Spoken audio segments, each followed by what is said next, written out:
Ray. What do you want to do tonight? The same thing we do every night, Pinky. Try to take over the world. All right, yo, let's get into it. Try to take over the world. Preaching freedom. Try to take over the world. And greatest chaplain in the world, Mr. Try Lance to O'Neill. take over the world.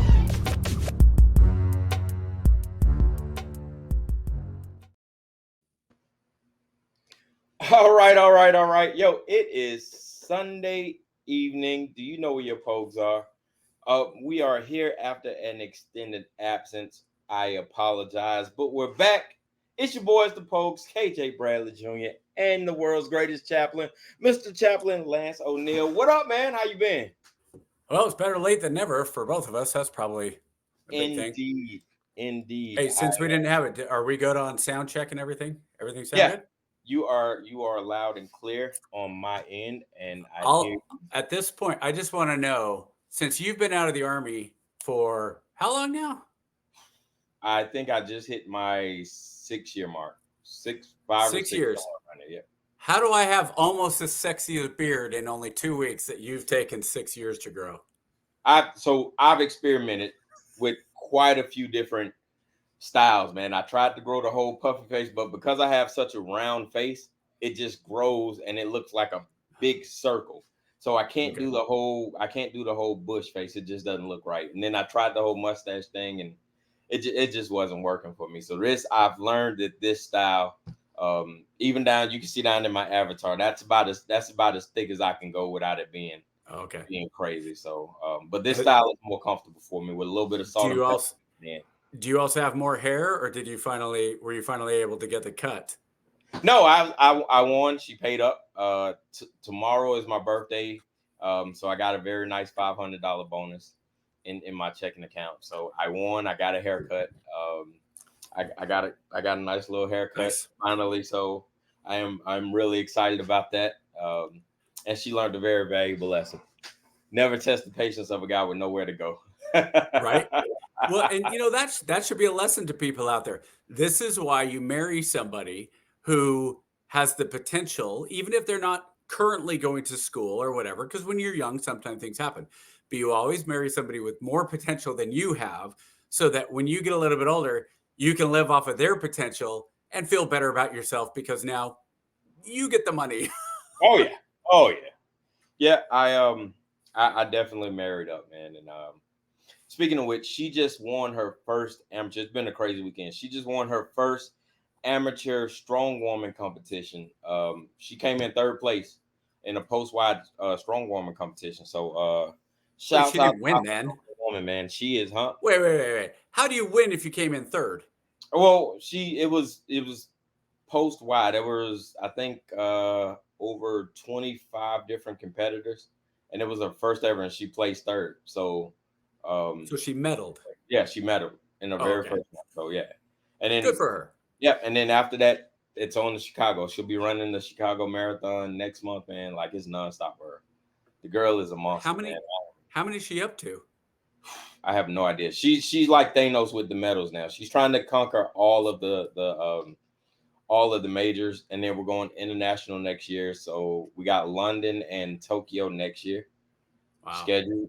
Yeah, man. She's on the mission, and that's my role, man. I am the cheerleader. I'm back here, with my yellow ribbon and my dad's shirt. She gets all the miles, I get all the cookies. That's how this works. So I've read people that say, hey, if you're doing a podcast, one of the million podcasts, don't do the boring, stuff up front where you're just bantering. It's like, hey, sometimes, you got to banter because at least to start, I don't think we're going to go too serious. I want to talk about baseball. I want to talk about we're almost to September, which in and of itself is kind of crazy. My kids are back in school. My kids have been in school for 2 weeks already. I know, right? And it has been bananas. I'm so thankful that we finally got some semblance of normalcy, getting the school schedule back together. But then all the extracurricular stuff picked up, man. And it's just like, man, I don't know. Speaking of that, my daughter is kicking ass out in Los Angeles with her volleyball. Volleyball Yeah. teams undefeated. So shout out to the private school out in Palmdale. I won't mention her name for her safety and her privacy, because you guys on the internet are super weird. So we're gonna leave it at that. But shout out to my oldest out there doing her thing, and I'm very proud of her for kicking the donkey out of those teams out there and doing an amazing job. So daddy's proud of you, boo. And this is my way of showing how proud I am by mentioning you and putting it out there. But yeah, man, 42 tomorrow, 42 rotations around the sun tomorrow for me, Chappie. I never thought I'd see it, but it'll be here tomorrow if I keep breathing. So, Is this where I make fun of how young you are? young, man, listen. I think I'm in 42 in dog years. So that's like 672 total. So you're 41 today, and your birthday is tomorrow, which means I am 10 years older than you only for one more day. Because starting tomorrow, I'm only 9 years older until January, and then I'll be 10 years older. And still serving our country at the highest level. So, well, I don't know about highest level anymore. That is a future story. I've come up with, I think what I'm going to do, because I've kicked around some ideas as far as doing it as a Substack, different stories. I really think that I just need to buckle down, because the Army, in its infinite wisdom, until I retire, the idea is next July, middle of July, and then start teaching high school history, which, by the way, I really enjoy somebody on TikTok telling me, hey, you should bone up on your history. Truman didn't even know about the atomic bomb.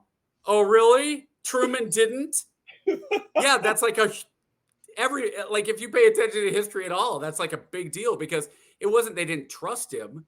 It was because they just kept it as light as possible. But I kind of wanted to ask him then, well, you're such an expert then. How was the security breached in Los Alamo? How'd the Manhattan Project, how did the Russians get the nuclear bomb within 5 years? I know, do you? But I enjoyed being told, bone up on your history. Our TikTok is wild, man. Shout out to all the guys in TikTok land, man. You guys keep us going. Between the TikTok comments and the YouTube Shorts comments every week, man, you guys keep us rolling. With one minute you hate us, the next minute you love us. It is bananas. So shout out to you guys, man. We definitely appreciate all the love and all the hate. I love them both. Yeah, I actually, and I did my first TikTok this week, and my very first response was from my daughter, who I believe the direct quote was "dork." I'm like, oh, thanks. It was some insult like that. I was like, oh, okay, that's fine. My other favorites are, who are you? Okay, like, who are you? I don't know. Who are you? As if somehow TikTok is, you're not supposed to share opinions. That was the other one. Keep your hate to yourself. Yep. Like, welcome to TikTok. Wait, so I record something, you don't like it, but it's me. I'm sorry to force my opinions on you. Those are the ones I just love it. Like, they're not as good as my favorite one of all time was still To You. And this is when we first started doing POGs. And it was to KJ, another African-American said to KJ, and I have to say it like that because you have to know the context was, KJ, you should know better. And that was the only comment. That was it. You should know better than talk race with some white guy. That was the implied. And it was just like, okay, cool. I got some new shirts. I love it. I have this is my Don't Panic shirt. If you don't know, from Hitchhiker's Guide to the Galaxy. I don't know. Yesterday, I had my Constitution shirt on. I had my 1984 shirt, which is a shout out to Orwell. Orwell, dude. I tell you what, you want to find go read some of Orwell's biography stuff, autobiography. Dude, so he was like a pretty lefty guy, and then he went to Spain. He actually fought in Spain on the side of the anti-fascists. And then he saw what Franco was doing, and so he was freaked out by that, and that's kind of where he got his first taste of it. And then he wasn't a full-blown card-carrying communist or anything, but he was definitely on that path. And then he saw what was going on in the Soviet Union with Stalin and Lenin, and he went, "Oh my gosh, this is just two sides of the same coin, this authoritarian stuff." So when I see people on YouTube say or on TikTok or the comments or whatever talk about the end of democracy, if you're supporting Trump, it's the end of democracy. I've seen some people on my side, on the Republican side. Now I'm no longer a Republican, but I am a conservative, and I've seen people say, "Well, Biden, if Biden gets 4 more years, that'll be the end of democracy." It's like, you guys, hold on, time out. Do you not understand what checks and balances are? Like really? If we survived what Lincoln went through and the tearing apart of the country into a literal civil war, I think we'll be okay. Because even if we had another civil war for whatever reason, whether it's race, whether it's money, whether it's ideology, whatever, whether it's right side of the Mississippi versus the left side of the Mississippi, at some point you get back together, because countries don't break apart that are the best countries in the world. Rwanda or Sudan, when Sudan splits into North and South, there's a reason, because there's a delineation that all the Christians are in the South, all the Muslims in the North. In America, we're not like that. And the fact that you and I could sit around and joke about different things from race to baseball to whatever, and neither of us can really figure out how to say Kamala or Kamala or Kamala. Kamala. Kamala. Kamala. Kamala. Well, Yep. is it Kamala? Yep, that's Kamala. it. Kamala. Kamala. Okay. Yep. But I've heard if you say it wrong, you're a racist. So I did enjoy hearing Bill Clinton say Kamala on the Democratic. That I watched all of, and we'll get to it later, but I watched, I think, all of 4.5 minutes, maybe. But I couldn't tell you, like the GOP convention, I didn't watch much more than that. And the only thing from the GOP convention I can recall is Hulk Hogan, which I thought was hilarious. And what I saw of the DNC was Bill Clinton's speech. And my first two thoughts, I had two thoughts, was how with what people now acknowledge about Bill Clinton, not what they knew, because those of us that were paying attention knew about this along Jennifer Flowers and all the people. We've known about it for a long time, that he was on the stage, but more so is, if you look at Bill Clinton, he is the poster child for the presidency ages you, because he is a year younger than Trump. When he said that, when he said, I'm only 78 years old. Trump's even older than I am. I mean, come on, you're going to vote for that old? I'm like, I was looking at it going, Bill, you're 7. I legitimately thought he was well into his 80s. No, he lived a hard life. He was partying. Well, there was something. Do you remember Frank Layden from the Utah Jazz? No. Big coach. He was one of those really fun. He was well known as just kind of a jokester and a great quote guy. Well, he was kind of a big fat guy too, like big round guy. And he used to say, like, he's like, it's the funniest thing, because I grew up in New York, and as he got older, he lost just a ton of weight. And it's funny because when I'm in Utah and I run into people and they see how much weight I've lost, they ask me, "Are you okay? Do you have cancer?" And when I go to New York, they ask me, "Are you okay? Do you have AIDS?" So it was really interesting, the difference of just the culture of him losing all this weight. It's like, yeah, it's so strange, the question.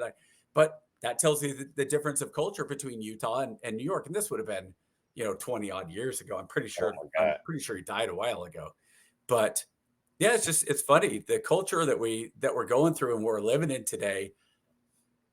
The other thing about culture that, and you tell me this, and tell me if you agree with this, and this is, we'll give a shout out back to Greg Easterbrook, who was on, and this is, you read his stuff, and every once in a while he'll do an article, about once a year he'll do an article that basically says we are in the greatest period of history. And I read a book, I'm trying to remember what it's called. It's something like Guns, Germs, and Steel. It's something like that. a really, really good book from a couple years ago. And he's talking about why it really talks about why the continent of Europe really excelled after the start of the second millennium. Because if you went back to say 700 AD and you asked those that knew what group is going to come up, is it going to be Africa? Is it going to be the Europeans? Is it going to be the Asians? And even if you were able to say, hey, the New World, Europe would have been probably last on the list. Maybe not Australia, but Europe would have been last on the list because Europe was going through the plagues and the technology just wasn't there. Asia was really just taken off with the Middle East, with the Arabs.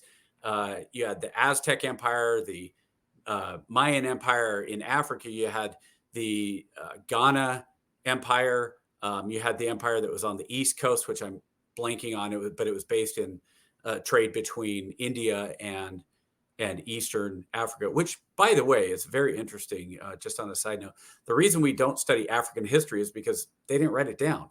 It was all oral history. So it would be really interesting if they could go back and introduce more of a record keeping into Africa, what knowledge and history we lost from that.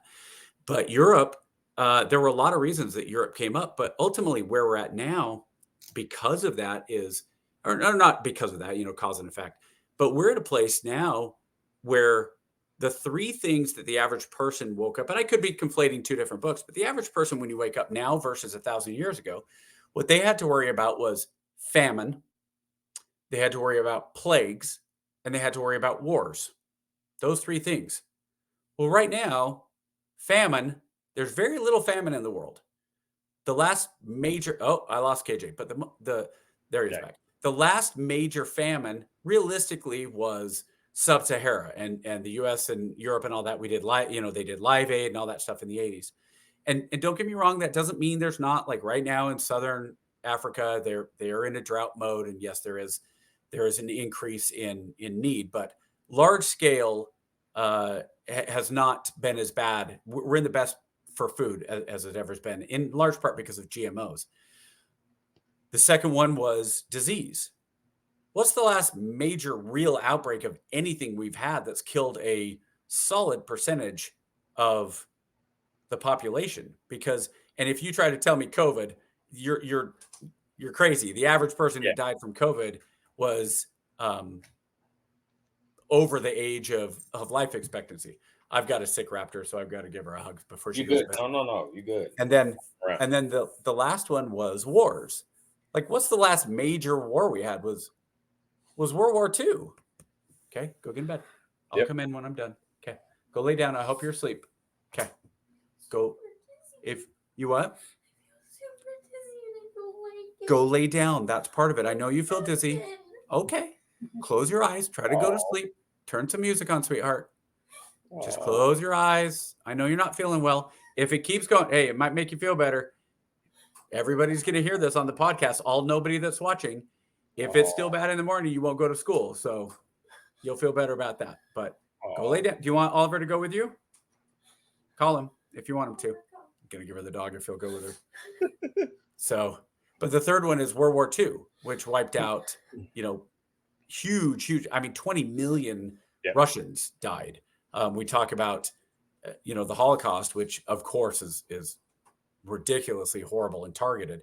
But the numbers involved are really staggering when you talk about the losses of Russians and an entire generation of Germans got wiped out because one idiot came to power and the wrong person came to power. Which again, to go back to TikTok, I had somebody say that, if you vote for Trump, it's going to be a dictatorship. And I just laughed. It's like, you guys, Trump is not going to be a dictator. Those words, I don't think I don't think they mean what they think they mean, right? Like when they throw those words around, like dictator, like his presidency may be harsh, right? Or it may be bad for some people, but like to say he'll have absolute power and dictatorship, like that wouldn't be economically feasible for the powers that be. Like he can only go so far. Tell me what group that we recently both that I am currently still in, that you used to be in, that would have to support any type of dictator. Yeah, like I just don't see it, man. Like I don't know. The military would coup any president that tried to become a dictator before they would support a dictator in America. Yeah. And without the military, there's no dictatorship. Yeah. Yeah. Like I don't. That's one of my biggest things. Like even with the whole threat of the Civil War, like you hear these guys and all this other stuff, and I'm like, man, listen, economically, the United States, it would not be in the United States' best interest to have a civil war. Therefore, there will be no civil war. I assure you, the powers that be, a civil war is bad for business on a global scale. If you have a civil war, you will disrupt the flow of money of the world's reserve currency. And the United States, the powers that be, will not allow that. They will not allow liberalists and a bunch of hillbillies to disrupt the world's reserve currency. I assure you. The 2 to 3% on the far right and the 5% on the far left. And yes, I do think those are accurate. So let me ask you this then, KJ. Let's game plan this a little bit. How would the federal government, in your opinion, stop a civil war? Easy. So one of the biggest things that they have, and it's all psyop, right? I believe the United States is the main cause of the disruption, right? I have you looking left so that I can act right? Like we wrote the book on psyops and political and social disruption anyway, right? So have we defined what psyop are for people? Yeah, I think we did like a whole episode on it, didn't we? Or at least we talked about doing a whole episode on it. I don't think we fleshed it out yet. But anyway, so social discourse is just another level of civil discourse, right? Basically, it allows the populace to be distracted so that the powers in charge can get legislation and things that they want to get pushed through. Because we know the worst enemy to a political power or an establishment is an educated and informed society, right? Because when you're educated and informed, we saw this in the advent of the 50s and 60s, right? Which is why that's why I keep telling people we can't make America great again, because we scared the shit out of the powers that be when we were great, right? In the 50s and 60s, right? We had great presidents like Eisenhower and all those guys, and they said, you know what? Here's what we're gonna do. We're gonna strengthen our middle class. We're gonna build highways. We're gonna give the middle class pensions. We're gonna send our guys to college. We're gonna educate our military. We're gonna let our military guys vote. We're gonna put them in charge of politics, and it's gonna be great, right? And America flourished. America was as great as it's ever been. But then what happened? The people had money. The people had prosperity. The people had security. And then the people were educated. And then the people started asking questions. And when people started asking questions, the government said, you know what? Maybe having an educated population is not the best thing. So then we kind of started rolling things back. Then you start seeing policies like, hey, maybe having fathers in the home isn't a good idea. Maybe strengthening our youth or providing a healthy and fit youth society isn't the best idea. Maybe we shouldn't put trades and teaching our society how to build with their hands isn't the best idea. And then you start seeing the systemic retraction of all of these social programs that we had spent decades after the World War was implemented. And then we realized after the 50s and 60s, which is why, this is my hill that I will die on. America died in the 60s. America as we know it, the Republic, died in the 60s because we realized at that time we cannot have an educated and prosperous society, because an educated and prosperous society is a dangerous society to the power structure. Okay, so let me ask you this then. I think I know your answer. If the 60s were the start of the, let's call it the reset of America, Yes. the dumbing down of America, but we'll call it a reset of America. Were the 70s the intentional result, and then the 80s were where we started to rebuild the country back up? Yep, absolutely. So the 70s is where we started flooding everything, right? That's when everybody wanted to party, right? That's when you had the big disco wave, and it was, cocaine was just out of nowhere, right? Because pre 1960s we were super strict, super conservative. There was no cocaine parties. There was no, the weirdest thing you had is you had free love that popped up in the 60s, right? And But then that was a domino, though. right, That was right, one of those dominoes we're right. talking about. Exactly. And they was like, all right, we gotta, and then you start seeing in the 70s, you're like, all right, cool. All the drugs started influencing. And then you get in the 80s, and now in the 80s, you get Reagan with the Great Reset. And what intended to be a test on the inner cities, they realized that once you open Pandora's box, you couldn't close it. And what was supposed to just be a cap on the inner cities ended up over flooding. And then once it got out of Pandora's box, it was just too late. But yeah, I truly believe that was the reset. The 60s is when it started, and then it just fell out of control. Yeah. And that's not to say that there weren't unintentional consequences, Absolutely. right? Absolutely. I do think some of it was the argument is they were done with the best intentions, right? So let's go back to World War II coming back and saying, let's go further back. World War One. I think World War One, you had a situation where the Black American goes overseas, serves with distinction, is treated much better, and in most places in France were treated as equals. Yep. And there were still some limitations. Obviously you had some still racial stuff, especially between the men and the women. But for the most part, there's a famous scene from, I want to say it's Full Metal Jacket, where the Vietnamese prostitute, all the guys want to have a turn with the female prostitute. And she says, but not you, not the black guy, and of course she's, oh, tout beaucoup. No, you tout beaucoup. But that's of course not what it was. It was clearly a racist overtone. Tone, let alone Kubrick wasn't hiding that one, and there was nothing to hide because that's very accurate. But in France, that it was lesser than that. But for the most part, the French fought side by side with the African American. I just want to say black. Okay. Yeah. It just makes it easier. Black is not a bad word. It's okay. It's not. Until it changes in 5 years and they go back and say, see, Chaplain O'Neal said black. We need to stop. The internet lives forever. Yeah. Doesn't he know they're now called melanin blessed? Why isn't he calling them? Okay.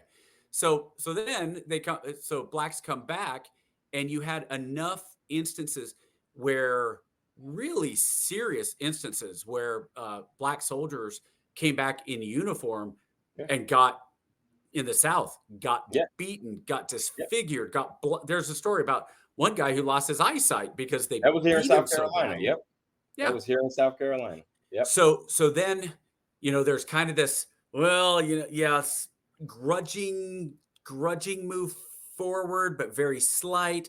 And what pops up all of a sudden, the reset, Klan 2.0. Because at the same time, you had Birth of a Nation, which came out around 1911, 1912, which glamorized the Klan as well as denigrated African Americans. I mean, like if you haven't seen Birth of a Nation, people say, oh, you don't want to watch that. It's racist. It absolutely is racist. It's brutal to watch, but you should watch because it shows you what the characterization of blacks was. I mean, I watched Al Jolstein in the Jazz Singer. I watched it for the first time a couple of weeks ago. It's because historically it's one of those movies. It was the first talkie, right? Yep. So I went and watched it. I knew there was some racial stuff, supposed to be some racial stuff. And nothing came up until the very last scene where he puts on blackface to do his act. And I'm sitting there going, I don't get it. There's nothing racial the whole movie, and suddenly he's in blackface. Like, what was the reason here? What was the characterization? Like, he just suddenly, it would just be like me suddenly, we're going through this podcast. I say, excuse me for a second, come back, and my face is purple, and just sit down and keep going. Oh, so let's just keep talking. So it was weird. But the Klan was rebuilt, and it wasn't just in the South. The Klan was even more prevalent. You know, the second coming of the Klan was actually in Indiana. That was where it was based. Yep. So as I started studying for my high school exam to teach history, I learned a lot of stuff that I was like, oh, I would have bet dollars to donuts that the second wave of the Klan was Georgia, Tennessee, South Carolina. No, it was freaking Indiana. Yep. So you get to World War II, something very similar happens. Hey, we need soldiers. There's a point where, okay, we have this population that's right there, big, strong dudes that, how come they're not lifting their weight? How come they're not pulling their, so blacks go with them. The army gets desegregated to some degree. And then we get back, and you've brought this up before. Now we go back in. Now we're going into the policy racism. Yep. You want to talk about systematic racism in America. Probably the best example would be the GI Bill. And you've brought this up before. Yep. If you were black, you basically didn't get it. If you're white, you did. And you talk about redlining and all that stuff. Fine. So be it. But that is a policy. Yep. So now fast forward 50s. Yeah. Everybody's doing pretty well. Blacks are doing pretty well, getting better, let's just say. Yep. And then the Civil Rights Act comes along. To me, the Civil Rights Act and the war on poverty, the Civil Rights Act less, because I think the Civil Rights Act kind of codified what was supposed to happen. It was supposed to be fair. It was supposed to be, you don't pass laws, one set of laws for whites, one set of laws for black. It outlawed the Jim Crow laws. It was supposed to make things more equitable. And I think it started to until the very next year, which the war of poverty then hit. So to me, that's kind of where that first domino got really pushed, was the war on poverty, because it became a financial incentive to break up the family. Mm-hmm. And especially in the Black community, that happened more than anywhere else. And you could say that was already starting in the 60s as far as the numbers go, and it's true, but it wasn't nearly as bad. I mean, nowadays, I believe the most recent one I read was 80% of children born in Black households are in non-married households. And I think the white number is still somewhere around like 35%. But if you go back to 1965 and you'd said, hey, in the Black community, it's 35%, it would have been a national disgrace, because I believe in 1965, when the war on poverty started, the Black babies born out of wedlock was closer to, like, I don't think it was even 20%. I believe it was around 18%. Not even. And that was a national disgrace. I believe the white was somewhere around 6%. So, yeah, and then in the 70s. And so I don't know, because I always wonder with the government, maybe we're saying the wrong word. So the government versus the cabal. Nope, is it the government that did it or the cabal? Nope, you got to follow the money. So it wasn't, so the interesting thing I've always found about the war on poverty and the war on integration, right, is it wasn't so much about what's right. It was about access to economics, right? So what the government studies found is the Black dollar, which is similar to how it is now. Blacks have, as they traditionally always had, tremendous spending power. We've always been a tremendous consumer-based society, or punching above its weight class, right? For 13, 14% of the population was spending more than 13 or 14% of money. The difference, what they found is during Jim Crow, we were forced or compelled to spend that money amongst our own, which as a byproduct and unintended consequence strengthened our ecosystem, right? So it strengthened our communities, right? It made us stronger. We couldn't go to white doctors, so we had to build up our own black doctors. Well, we didn't have any black doctors, so we had to teach our own black doctors, right? You know what I'm saying? So we didn't have any. Oh yeah. We didn't have any schools to go to, so we had to build Yeah. our own. So we had And, to build all that also. So and the best and the brightest were identified and then right. sent to go get those educations on the back of the neighborhood.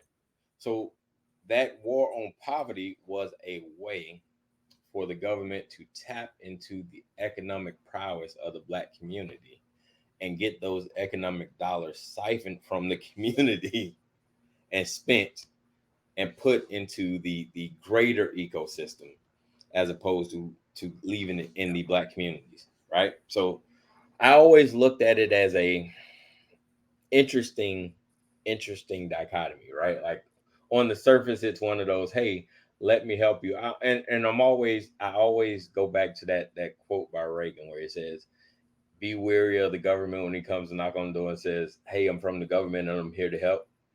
The 9 scariest words. Yeah. And boy, did they come to help. And you sit back and look, ever since they came in to help the black community, they have, boy, did they help all right. Let me ask you one more on that specifically. And this is, I'm sure if we clip this, it'll be turned into the, here he goes, the conservative. Absolutely. On me. No, this will be on me because of my question.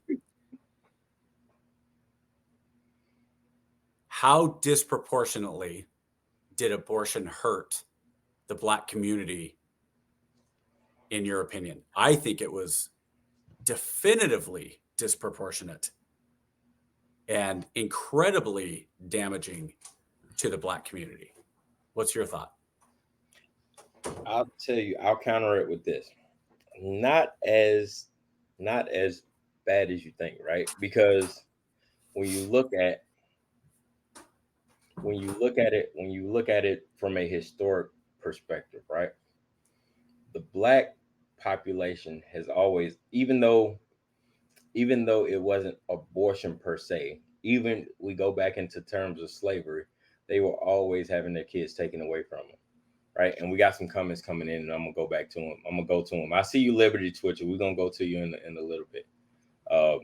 But yeah, so in the black community, abortions aren't as prevalent. I think it affects the white community more. In all honesty, it isn't a thing in the black community. It didn't become a thing, right? Because even up until the 90s, it has always been a community-based, village-based system, right? If you had kids, you had grandmas, nieces, aunts who would help raise the kids. And these comments, let me show some of these comments from Twitch. It says stats prove that blacks are greatly harmed by the restriction of abortion as opposed to having abortions. And then they came back and they said blacks have 3 times the abortions of whites. I disagree. And I'd be interested to see where you got those stats from, Liberty Twitcher, because the stats on US, I think it's I think it's probably true, but I'm actually I'm kind of amazed that is and look, Liberty Twitcher, you absolutely have the right. Goot Marcher, he said, hold on, because it's coming through, and I'll show you. Goot Marcher, I'm gonna go pull those up because the stats on the government, the U.S. government stats are different than what these are. So I'm gonna go look these up for legend. Hey, relax. No, that's fine. Twitcher, that's fine. Relax. So while you're looking it up, here's how I would respond to that. I look at it. I find it curious that, and then Liberty, it says Latinas abort twice as often. So I find it interesting that Liberty's argument is that blacks get hurt more by not having access to abortion. I just have such a different perspective on that. Now, remember, these are just opinions, okay? So, Liberty, I'm not saying you're wrong, and I'm not saying I'm right. I'm saying this is my perspective. My perspective would be that blacks are hurt much more by abortion because the number of abortions, as you said, are disproportionately high. So if you were to look now, let's say you go back and abortion is not, let's say Margaret Sanger is walking down the street in 1920 and a piano falls on top of her and she dies, right? Margaret Does that Sanger, count as abortion? Does that count as abortion? the founder of Planned Parenthood. Okay. So she never comes around. Planned Parenthood never comes around. And the abortion machine never gets rolling in America. Now, that's not to say that abortions wouldn't have still happened. Historically, abortions have happened throughout time. They used to use, different homeopathic remedies and all. And Liberty, I'm getting to the. Hold on. Hey, Liberty, I haven't even made my point yet.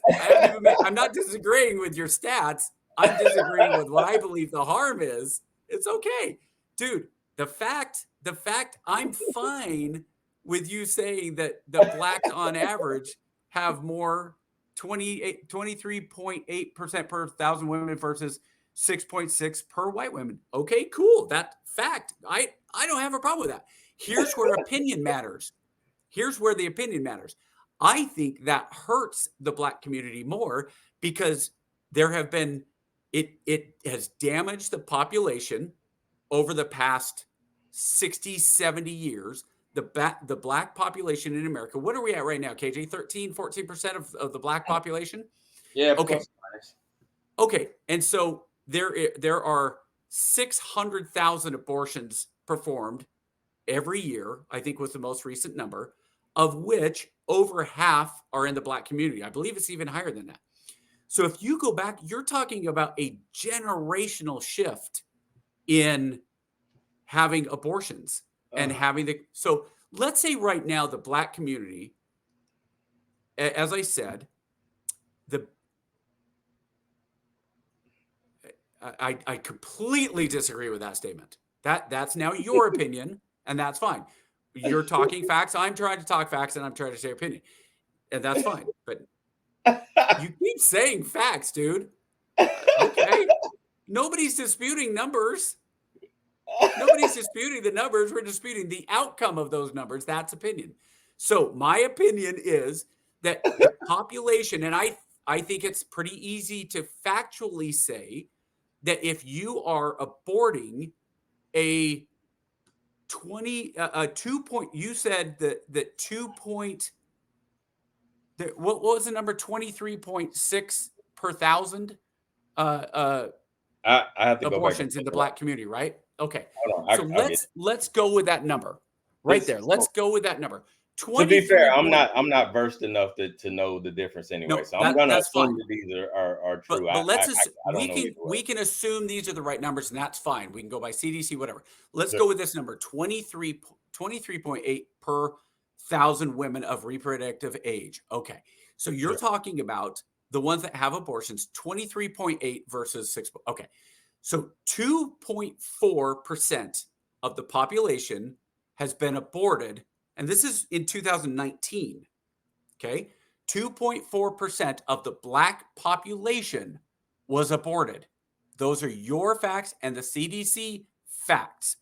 So if you are losing 2.3% of your population every single year, going back with a birth rate of somewhere around 2.1%, you are talking about losing millions and millions and millions of black people that just don't exist. So if abortions never happen,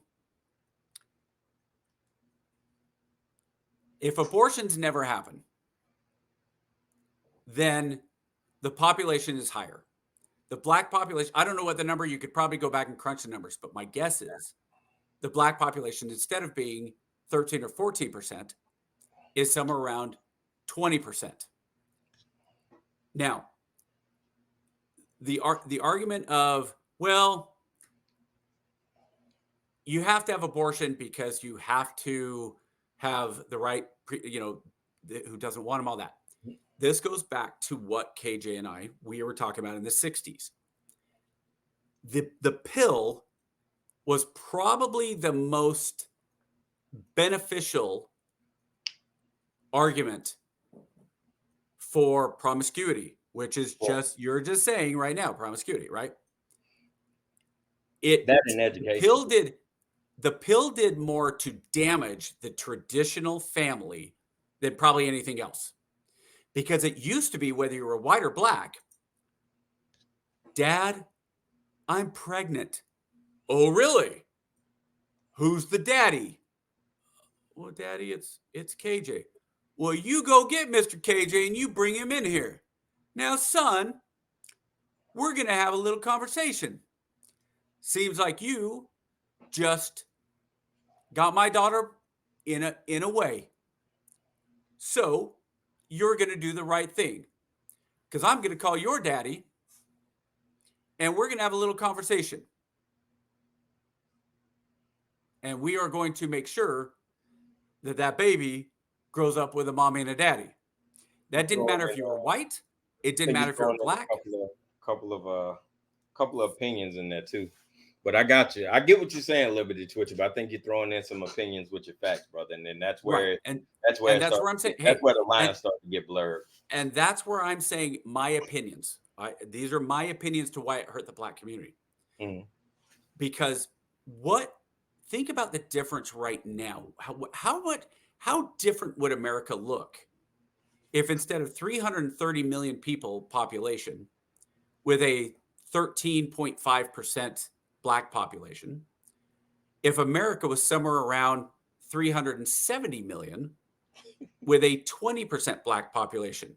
Now, KJ, what did you just say about economics? You just said the black community potentially had higher economic output, higher economic spending.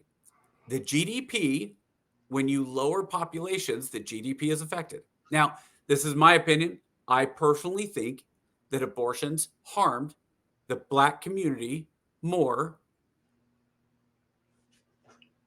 I think we got other issues. I'll tell you right now, Liberty, the one you wrote is, keep in mind that the promiscuous are disproportionately impacted because a significant portion of abortions by mothers who have aborted babies previously too. So you're saying because they're promiscuous, they somehow had more abortions? That means nothing. That is an opinion, because how many abortions were happening because they were underage kids that got raped? You're talking about sexual assault right now. 1 in 3 women in America has been sexually assaulted. How many of those were aborted? How many of those were not promiscuous, but because they were forced into it? That's okay. So we need to, when you're talking about facts and you're talking about opinions, those are two very different things. My opinion, and that's why I keep going back to this, is if you have a community that you want to decimate, you lower the birth rate right off the bat. That's the first thing you do. And that's what happened. In the 1960s, you did two things. You made it worse to have two parents in the household, disproportionately for the black community, but it still happened in the other communities. You gave the pill, you gave the pill in the much more access to the pill in the white community, whether it was because of economics or nefarious or whatever. So abortions, and you could argue that there's fewer births in the white community as well because of the pill, but ultimately, that's just stupid. I'm sorry. That's just dumb. That's just dumb. Newborn babies. That's okay. And I've heard this argument. I'm going to flat out attack mode now. I cannot tell you I cannot tell you how many people have said, I didn't ask to be born. You shouldn't have kids. You shouldn't have kids because they didn't ask to be born. You know what? You can self-erase anytime you want. If this world is so bad and babies should not come into this world because this world is so bad and you didn't ask for it, feel free to self-erase anytime, brother. So I'm assuming you're a male. I don't know. Maybe you're a girl. Sister? couple of things, right? Oh, I'm gonna let you cool off. Right? Thank you. Couple of things on the abortion front, and then we got it. Like I said, I'm not well versed on the statistics, right? But I am well versed on being black, so I kind of know a thing or two about being. You speak for all black people. A little bit. So, there were a couple of things that kind of affected the black community. And I'm not necessarily pro-abortion, but I say that with the caveat, I'm not anti-abortion, right? I am, says I speak for all fetuses. I was one for many months. I think we have a troll. He could be. So no, this is a troll. Full on a troll. How about post-birth abortion? Let's delay the abortion until the baby has been outside the womb for you think he is. He's a troll. He just admitted it. So yeah. So thank you, Liberty. At least you came clean. It took us a minute, but unfortunately there are people who believe that. So I'll give you a clap on the troll, but go ahead, KJ. Sorry to interrupt. Yeah, no. So one of the things I think there should be exceptions for abortion, right? There absolutely should be exceptions for abortion, right? When the mother, I'm sorry, say that again. There should be a what? Exceptions for abortion. There absolutely. What do you mean exception? Exceptions for abortion. When the life of the mother is in danger. Yeah. There should absolutely be a medical exemption for abortion. And right? Rape and incest too. Yeah, rape and incest. Because choice was taken away. Absolutely. And here's my reasoning, right? When you have to make the decision for a loved one on life support, right? Mm-hmm. And you have to decide whether to pull the plug or not. All right. We can make the case that that's just as murder is still murder, right? Because that heart is still beating. And when you pull that plug or when you take it off life assistance, it's still murder. See, it's all semantics. It's semantics. But it's not. Hold on. Here's I'll push back on that. You're talking about nature. If somebody is on life support, they are being already artificially kept alive. Yeah? They're kept alive. That's the difference. They're being kept alive artificially by machines. You pulling the plug. Look, I've got a friend. Sorry. I'm sorry. Keep going. No. So here's the thing, right?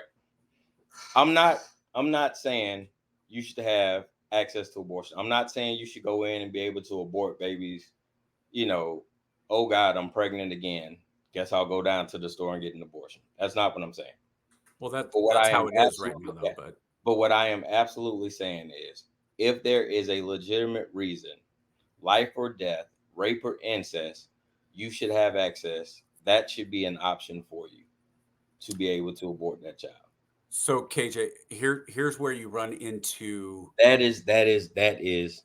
But here's where you run into the problem. So and here's what. So we'll say okay. So we'll say the exceptions truly are rare, Liberty Twitcher, right? So if the exceptions are truly rare, and you don't notice that, and it's 90+ of abortions are for convenience, right?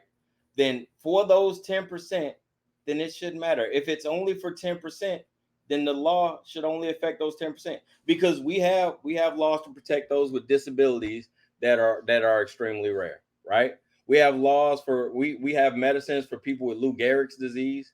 We have medicines for people with rare genetic diseases. We take to care keep them alive. Yeah. To keep them alive, not to end them. No. That's what I'm saying. So if a mother's life is in danger, we should keep her alive. That's what I'm saying. So when it's rare, Hold on. So here's what the numbers are. Okay. For cases of incest of all abortions, it's somewhere around 0.3%. Okay. It almost never happens. Cases of rape, it's somewhere around 1.5%. Okay. And So that's again, that's 1.8%. And I'm fine with both of those. Right. Now, medical conditions, of course, if it's between, nobody's saying, no, I don't think there's anybody common sense that says, look, this is an ectopic pregnancy. The baby. But that's not what the law says right now. The law says right now, no abortions at all. That's why the girl in Texas wasn't able to get an abortion. Hold on. She had to leave. That's what it also depends. Well, hold on. Do you know where? Okay, let's go historical. Roe versus Wade. Do you know what happened with Roe v. Wade? Talk to me. Okay. Roe v. Wade. Now, obviously, these are names that the people that involved were not actually named Roe v. Wade. Yeah. But Roe, who wanted to have an abortion. Yes. She got knocked up. Yes. Right? She wanted to have an abortion. So she goes into the doctor and says, Doc, I want to have an abortion. And the doctor says, oh, I'm sorry, abortions are illegal. And she says, well, they're not illegal if you've been raped. And I was raped. And he says, oh, really? Oh, well, okay. You seem like, I mean, I've dealt with rape victims before. And so that doesn't really, so he pressed her on it. Turns out she wasn't raped. She lied about it. Right. Mm-hmm. So that's where now she goes and gets a lawyer and says, well, it shouldn't matter if I was raped. I should be able to terminate. Goes, she had the baby too, right? She ended up not getting the abortion. No. So, anyway, so when you're talking about these exceptions, this is, I'm going to opinion first, and then I'm going to fact. Yeah, sure. Opinion. When somebody is raped or incest occurs, the choice of the woman was taken away. Therefore, terminating the pregnancy is giving the choice back.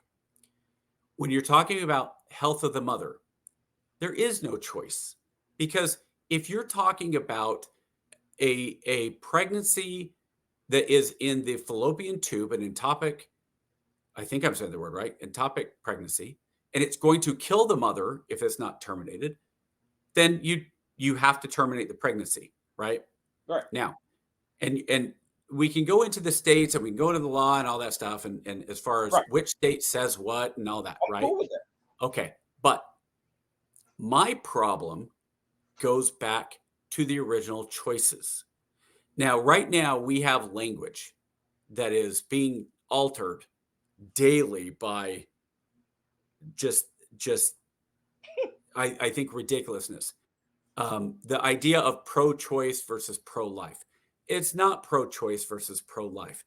It is pro-abortion versus pro-responsibility. Okay?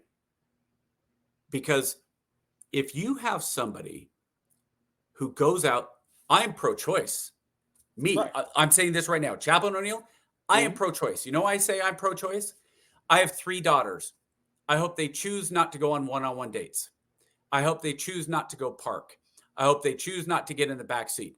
I hope they choose not to engage in light or heavy petting. I hope they choose not to engage in oral sex. I hope they choose not to engage in vaginal sex. And if all those fail, I hope they choose to wear a condom or use birth control. Those are all choices. Any of those choices are stopped with a no, there is no abortion. But if all of those choices are the bad choices, and then the choice is, well, I need to abort this baby, that's where I have a problem with it, because you made all these choices. Rape is different, incest is different, choice is taken away. Okay. And this is my opinion.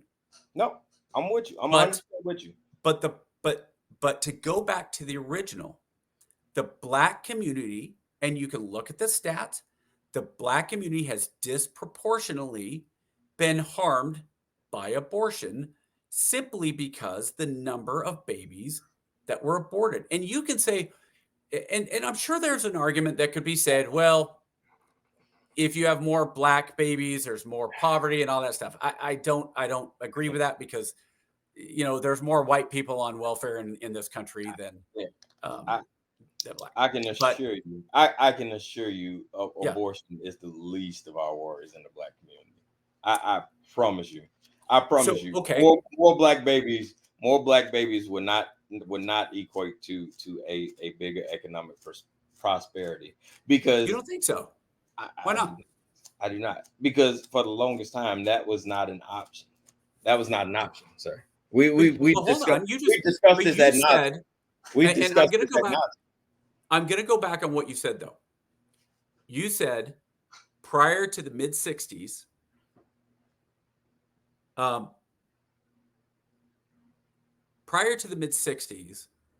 the black community was tracking up.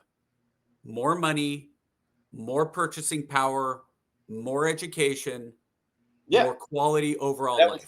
That was inside of their ecosystem, though. Okay. But if you remove abortion from inside that ecosystem, because abortion even back then was higher. No. In the but you gotta. There was still abortion. It was just in a different name. Sure. There was still abortion. It was just a different way. It was taking care of. Yeah, it was post-birth abortion happening in the black community every day.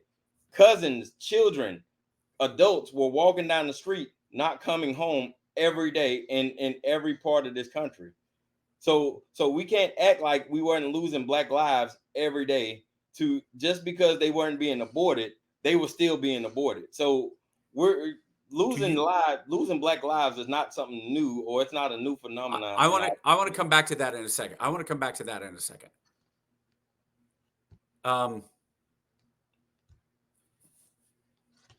You know what? Actually, I want to go. Tell me about that. Yeah. That is not. You're saying that as everybody knows. I tell you what. Tell me about that. Tell me about the walking down cousins. Are we talking babies? Are we talking toddlers? Tell me about that. Well, I mean, I'll give you a name and you tell me what happened to him. What do you think happened to him? You ever heard of this guy called Emmett Till? You ever heard of Emmett Till was 13. Yeah. And got strung up by a bunch of racists because he whistled at a white woman. And there was never any proof that he actually was the one who whistled. And he was not a real bright kid. And he was kind of a kid that said what he went. And he was from Chicago, which was a very different culture than deep in the South. Yeah. You don't think that was an abortion? No. He was unalive. He was involuntarily alive. Murder. Okay. If we're going to call abortion murder, alive. If murder and abortion are interchangeable, then but I agree with you. What I'm saying is losing black babies. Hold on. Let me be real clear. I want to make sure what you said is, because I heard something I think different. This is what I heard. What I heard was cousins and brothers and sisters left and didn't come back. But what I heard was mom or dad is taking the baby out and killing them so they didn't have to take care. Okay. No. Because when you say post-birth abortion, to me that means the family is going out and they are murdering the baby. No. What I mean is saying that you're saying the murder rate in America was higher. Yeah. What I'm saying is mom and dad will send Johnny and Bobby to school, and they'll run across a raucous mob or some teens who had been drinking, and they decided just for shits and giggles they want to beat the shit out of a kid going to school, and that kid don't make it home. You know what I'm saying? So losing black lives. So losing black. Don't call that post-birth abortion. That's something very. But let me ask you this. But what I'm saying is, that. So with that though, bodies is not new to our community. We get that even, But KJ, historically, the murder rate in the black community has always been higher, right? Historically, it's always been higher in America. So if you already have a high murder rate in America, and then you add on over 2% that would have been born and now aren't born, because the murder rate, I'm guessing the murder rate in black, Yeah, we're talking about right now, though, and yes, that's inner city, and you can say Chicago, absolutely. That, Um, that is and the funny part about what you're writing, Liberty, is not only is that true, but it's black on black for the vast majority of that, and that's it doesn't matter to me. It doesn't matter in this debate, in this discussion. It doesn't matter who's doing the killing. What matters is who died. To me, in this debate, okay, we can talk about some of the other, but to me, when we're talking about the abortion rate being higher in the black community, you're talking about, did black Einstein get aborted? Did black Benjamin Franklin? Did black Lincoln? So what are the odds? Now, the odds when Martin Luther King was 34 when he was 30, assassinated? 39. 39. Okay. Yeah. So that puts, and it was 1960 what? 68. Okay, 8. I know my dates are not always great on some of that. That's got why I use the textbook. Okay, so 1968, that makes him born in 1929, if my math is right. Yep, that's right. Okay. So Martin Luther King, instead of being born or being conceived in 1929, the next Martin Luther King that is really going to push our country forward is conceived in 1969. But the odds of him being aborted in 1929, pretty low. Now, that's not to say that there weren't hey, we took care of, you're in the wrong way. But you're talking about being married. You're talking about some different socioeconomic things going on in 1929, slavery, post Jim Crow, all that stuff, right? But the odds of Martin Luther King being aborted in 1929 are minuscule compared to in 1969 when Roe v. Wade, I guess we should go a little bit further than that because it's actually 1973 when it was passed, 72. So let's say he was conceived in 1970. Let's say he's my age. Let's say he was conceived in 1972 and would have been born in 1973. But because the abortion rate was higher in the black community, Martin Luther King, the next, is never born. Does that damage the black community? Not really, because chances are he'd probably died by COINTEL. Because if we're being honest, he'd have died by COINTEL. He'd have been killed by the FBI. I mean, if we're going to talk honestly, if we're going to talk frankly, chances are he would have died by the hands of the government.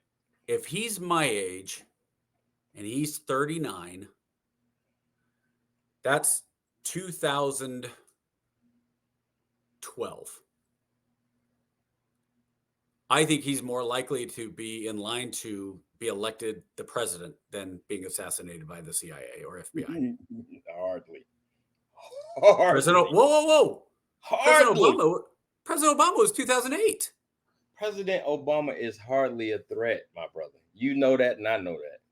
You know that, and I know that. President Obama is nowhere. You cannot compare President Obama to MLK. That's two totally different lives. Two totally different lives. Just be real clear who's saying this. This is not the one guy on the podcast saying this. And I love Obama. I love Obama.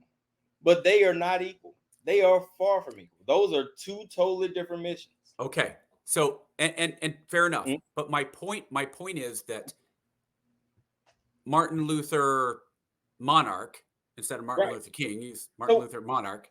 Here's the thing with hypotheticals, though. The odds of him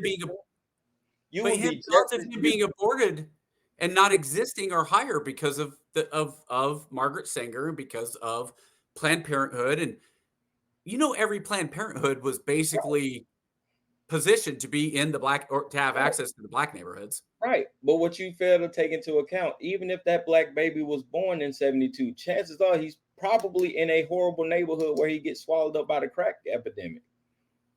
So let's say Martin is born in 72, right? But he's born in Harlem, or he's born in Brooklyn, or he's born in Atlanta, or Chicago. And that's truly a roll of the dice. You get what I'm saying? So yeah. You have to, when we start talking about probability and statistics, shit, man, if he don't die one way, he definitely die the other. The odds are truly stacked against. Well, see, and see, here's why I will push back on that. Hmm? Abortion kills 100% of babies. Can you argue that? I don't. Well, I Okay. mean, some of them make it through. No, then they weren't aborted. Then Yeah. then that's like saying Trump was assassinated. No, he wasn't. There was an attempt to assassinate Trump. He But was yeah, not I get assassinated. you, yeah. So a baby who survives an abortion attempt and is born Yeah. is no longer an aborted baby. Okay. Yeah, I get you. But Yeah. 100% death in abortion, Yeah. where you're saying the death rate of any African American kid at its highest rate in Los Angeles in 1972 the riots of 72, Right. the riots in Detroit in the late 60s, Right. Minnesota during the George Floyd riots. Right.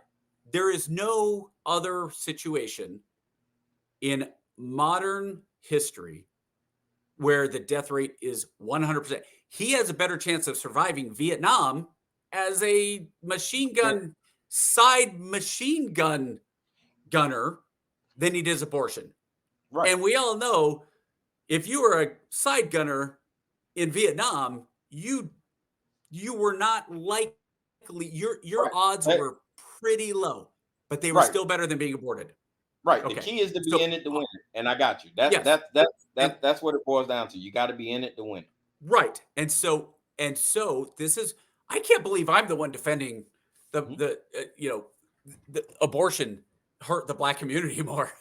And I don't think you are either, but Yeah. but to me, I look at it and I go, abortion. Now, again, abortion bad. Mhm. Okay. No, For me, we're bad. both we're both on the same page. I don't want do anybody think- listening to this Yeah. broadcast to think that we're on opposing sides of this. We both agree vehemently that abortion is bad, right? I think we're in agreement. Do you think abortion disproportionately has negative effect? Maybe you don't even think it's negative effect. Okay, two-part question. Real simple, yes or no or answer on the first one. Sure. Abortion, positive or negative for the Black community as a whole? No. Negative. No. No, it's a negative? I don't think it's negative or positive. I don't think Neutral. I think it has zero net sum. Okay. I think it has zero net sum. Can it be better? Absolutely. Do I wish it, didn't exist in my community? Wait, you think it would be better if it didn't exist? Yeah. Then how can you? Well, if it would be better if it didn't exist, how can you not see it as a negative for the Black community? The same way drug dealers would be better if they didn't exist in my community. But at the same time, I realized that if those dudes didn't sell drugs, they couldn't feed their family. Wow, that's a stretch for me to wrap my head around to those two. Until you lived it. Picture this, right? I guess I guess I look at it much more as potential. I look at it in terms of let's go real recent COVID, right? Sure. The argument that COVID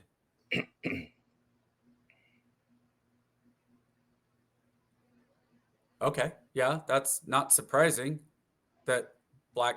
That's about right. So yeah, it's also Democrat, and it's been pushed that way for. You got a question. This is, how do you define harm? Anything. I mean, yeah, but when you thought it'd be high, you thought support. I'm surprised the Black community is that high. Honestly, with the religious aspect, harm is such a difficult word because it's situational, right? So anyway, so I don't think there's as simple as harm, because harm can be good too. Like if I harm KJ to the point that he ends up, let's say I harm him by coming in and I steal his money, And he says, well, you know what? F that. Now I got to go make more money. And he's a harder worker now because he decided not to rely on me as his employer who stole his paycheck and kicked him out. Did I do harm? But did they end up being it positive for him because he went out and said, screw it, I'm not going to work for anybody else anymore. I'm going to go run my own business. Was harm done? Sure. Was it a positive outcome? Yes. But hold on. I don't want to rabbit hole. Too late. But,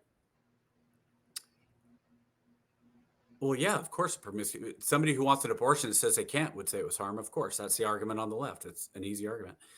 My argument against that is life, liberty, and the pursuit of happiness. Life is the right. I mean, we talk about human rights. Abortion is not a human right. Life is a human right. And as soon as if you say that's wrong, then there's nothing more to talk about, because by definition, human life would be the right. Do they have the right? They have the rights, the opportunity. They absolutely have the opportunity. Whether it happens or not, that's called nature. Do they have a right to come out whole and born? They have the right to have the opportunity. Most on the left say the unborn should not have. I agree. Yeah. The people on the left don't want that right. You know how I feel about rights, right? And that is why when we talk about human rights, the left drives me bonkers. Because when you say human rights, medical care is a human right. Insurance is a human right. Food on your table is a human right. Access to the internet. Access to the internet is a human right. How strict is that life, liberty, and pursuit of happiness? I think it's as life, liberty, and the pursuit of happiness is as. Would you say it's an American pillar? I would say that it is it is what America should and historically has failed at achieving for all of its citizens. But yes, it is the pillar of the idea of America. Liberty Twitcher, I want you to text me and tell me, how do you define life, liberty, and the pursuit of happiness? Because my question to you is, and we're gonna go, right? We're gonna go there, right? I think I already know where you're going, but go ahead. Because society turns on a dime, right? What was once, wrong has turned to be right? So abortion could be in one of those awkward spaces. No. I don't agree with that statement, though. So here's why I say that. You saying society changes on a dime about what's right or wrong. I don't believe that. Society changes in what is legal or not. Slavery used to be legal. Doesn't make it right. Owning another human being historically has been legal. Doesn't make it right. Through what lens, though? We can look back on it now. Sure. We can look back on it now and say, hey, man, that was probably the wrong thing to do, right? But of course, you can't rewrite history, of course. Right. But when you look at it and we war gamed it. Yep. Slavery, we cannot argue that slavery was an economic necessity to the growth and dependency of the United States. We were exporting cotton at some 70-80%. You could argue that. However, you want to hear the counter argument? What's that? If that's true, why isn't Brazil ahead of the United States in every economic sense? Because not only was slavery African slavery was a much higher percentage in Brazil than it was in the United States. And it continued into the 20th century. I believe Brazil outlawed slavery, transatlantic slavery, in, I believe it was 1919. So if slavery... But you know the answer to that, though, Lance. Hold on. You know the answer to that. But if the argument is slavery is what made America great and it's what formed the foundation of this country, then Brazil should be ahead of us. Lance, I'm going to ask argument. Lance, I'm gonna ask you. Go ahead. You Yeah, know, go. because you know the answer to that. Go. What happened in Brazil? What happened in Brazil that caused economic turn down? When they tried to get off of the gold, when they tried to get off of the U.S. reserve dollar. Every time they tried to get off of the U.S. reserve currency and go to the gold standard, what happened? You want to know what happened? Let me guess. United States intervention in elections that led to pro-United States government and increase in junta slash. You know what though? Here's the Same problem thing with that that. happened. Here's Same part of the thing problem with that that happened. argument too, though. Same thing that Communism. happened in Panama. Yeah. Oh yeah. You can Communism say that. was coming in too. Yeah. So, same thing well, that happened in okay. Panama. But then you start going with what was and Africa, and I mean, hold on, but then now you can say, well, but wait a minute. At the same time, was the Monroe Doctrine right or wrong? I don't know. it's subjective. Exactly. It was right. So it's right for we're us talking because about we're here. okay, but what we're talking about, and yes, we can only see things through the lens of what we see them through, right? Okay. So objectively, you're not going to get very far with the argument of right or wrong, objectively, because Right. like you just said, if you're talking to even a modern day Yemen farmer, he's probably like, yeah, I got a slave. He's out milking the cow right now. He's probably good with slavery right now, this minute, in modern times. So Yes, Liberty yes, Switch, yes, because it does still impact us Yes, the generationally. Monroe Doctrine still impacts us. Yes. Yeah, We yeah. still Is he talking about? I thought he was talking about slavery. No, I'm talking Yes, about all just of it. overall. Yes, History. all of those historical doctrines and Yes. all of those decisions still impact us because Yes. those And we decisions set us up to be the world reserve currency that we are today. So yes, and they still impact the us. further and the further away we get from those things, the less it impacts us. Like the Civil War, the United States Civil War does not impact us nearly as much as it did in 1900. Fair? So the further we get away from different things, we're just on different paths and we make so many different choices and have different situations. But each of those things I'll get to historically that that in are a minute, Liberty Twitch. I'll get to that in a minute. Go ahead, Lance. so you have these effects because you and I were talking about with Greg Easterbrook, I believe we talked about the most influential moments in history, in United States history. Yep. I believe Greg said his choice was the launch of Apollo to the moon. Yes. If I remember correctly, that was I think so, yeah. Yeah. I honestly, I don't remember what yours was. Mine was the assassination of Lincoln.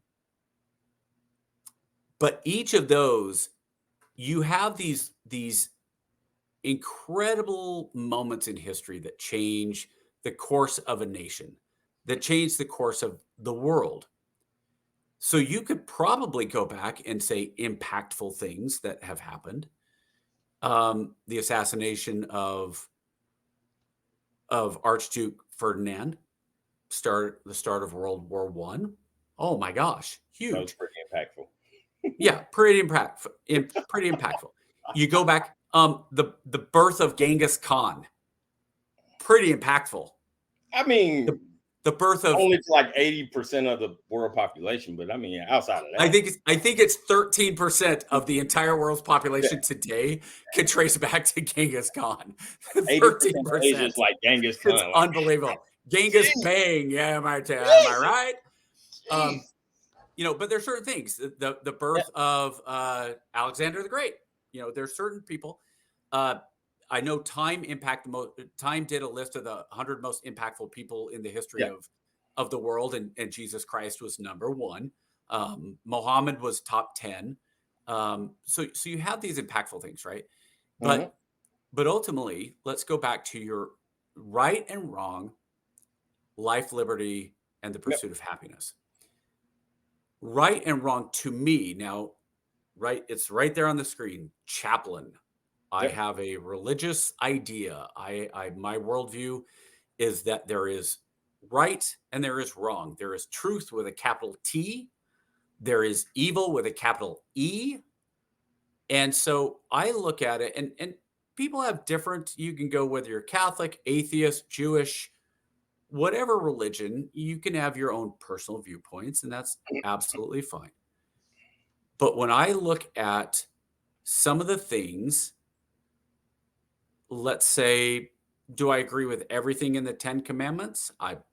That's pretty good foundational. Thou shalt not murder, right? Okay.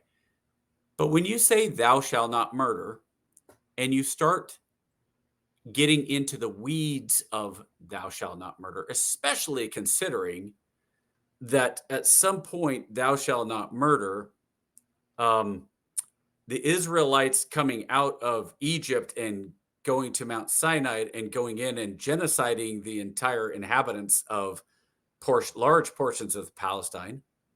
Well, is that murder or not? I mean, to me, genocide qualifies, right? So you can start to, is it murder if God told you to go and wipe out not just the men, but the women and the children? Go all Anakin Skywalker on them, the women and the children too. In fact, if I remember my Bible history, it wasn't just the men and the women and the children. It was the cattle too. Yeah. It was all of it. Okay, so